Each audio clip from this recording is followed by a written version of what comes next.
Hey there, fellow theorists. It's your boy, Shane, back with another deep dive into the world of internet mysteries. This time, we're revisiting a classic Ben Drowned.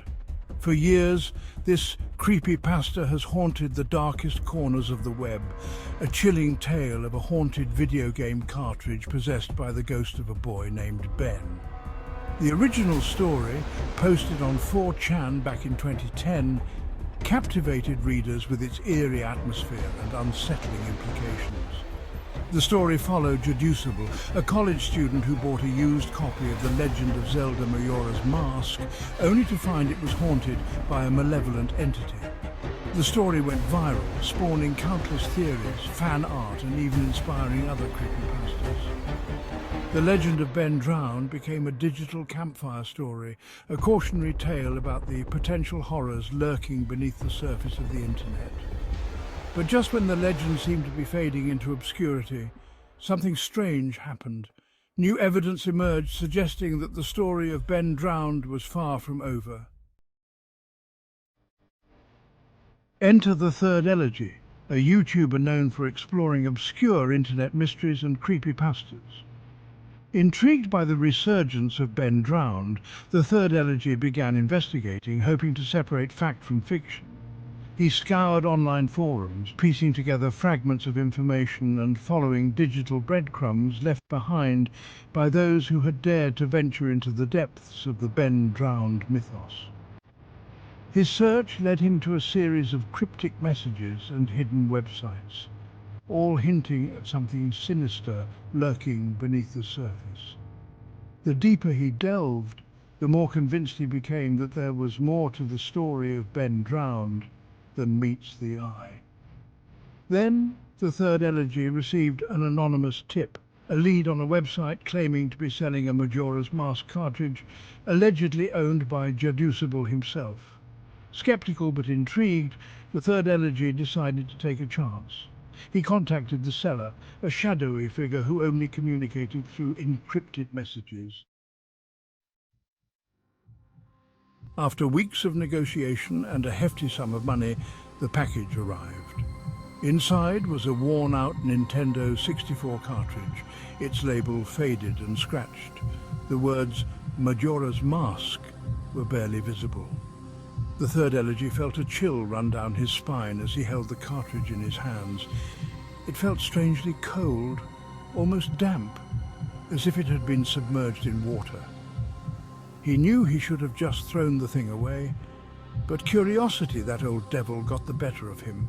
He had to know the truth. He had to see for himself if the legends were true. So, with a mix of trepidation and excitement, TheThirdElegy set up his camera, popped the cartridge into his N64 and began to stream. The game started normally enough, but it wasn't long before things took a turn for the strange. The music began to distort, warping into a cacophony of unsettling sounds. Familiar environments became twisted and corrupted, the once vibrant world of Termina now draped in an oppressive darkness. As TheThirdElegy played, the glitches grew more frequent and intense. Characters began to behave erratically, their dialogue replaced with garbled text.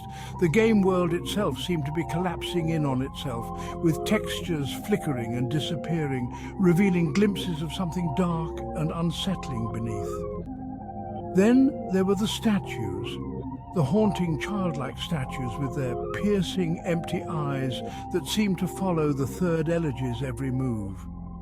They appeared everywhere, in the most unexpected places, their silent gazes sending shivers down his spine. Viewers watching the live stream flooded the chat with messages, a mixture of excitement and terror. Some dismissed it as clever editing or a publicity stunt, but others couldn't shake the feeling that something truly sinister was unfolding before their eyes. Section 5, Eerie Encounters, Ben Makes Contact. But the glitches and eerie atmosphere were just the beginning. As TheThirdElegy ventured deeper into the game, he began to experience something truly unsettling: direct communication from Ben. Messages began appearing on the screen, seemingly typed by an unseen hand. At first, they were cryptic and unsettling. "Welcome back," one read. "You shouldn't be here," warned another. But as the game progressed, the messages became more personal, more menacing. Ben seemed to know things about the Third Elegy, things he hadn't shared with anyone. Personal details, childhood fears, long-forgotten memories. It was as if Ben was reaching out from beyond the game, peering into the depths of the Third Elegy's mind, toying with him. Section 6. Unanswered Questions. The Mystery Deepens. The Third Elegy tried to rationalize what he was experiencing. He tried to convince himself that it was all an elaborate hoax, a prank by a group of internet trolls, but deep down a primal fear gnawed at him. The fear of the unknown, the fear of something beyond his comprehension. What did Ben want? Why was he reaching out after all these years? Was it simply to torment, to instill fear?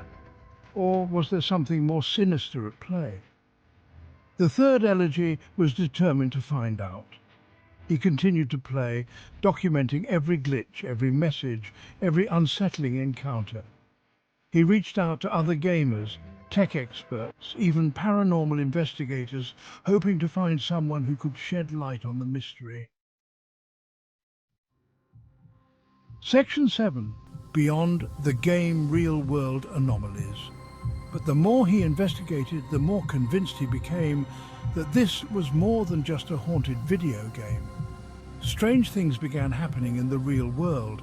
Electronics malfunctioned, lights flickered, and the Third Elegy couldn't shake the feeling that he was being watched. He would wake up in the middle of the night to find his computer turned on, the screen displaying a distorted image of Ben's haunting, pixelated face.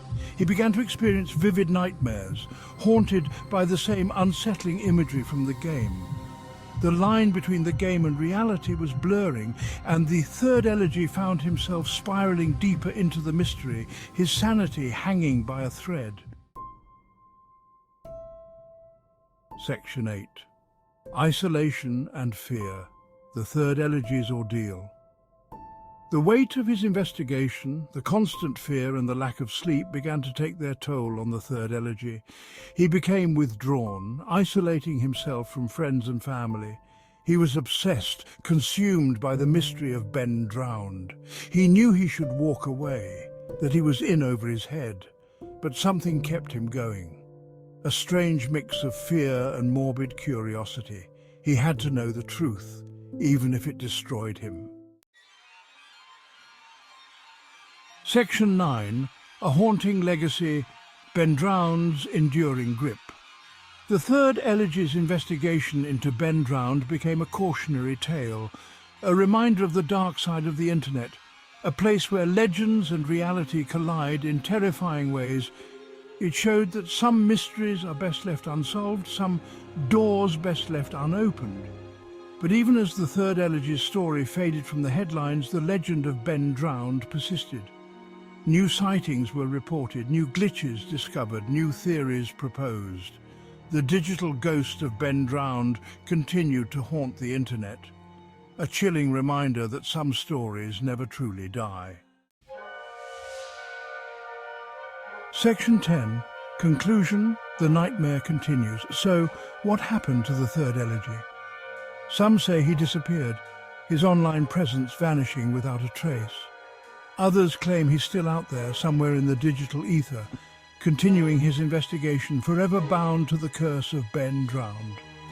The truth, like most things in the world of internet mysteries, remains elusive. But one thing is certain.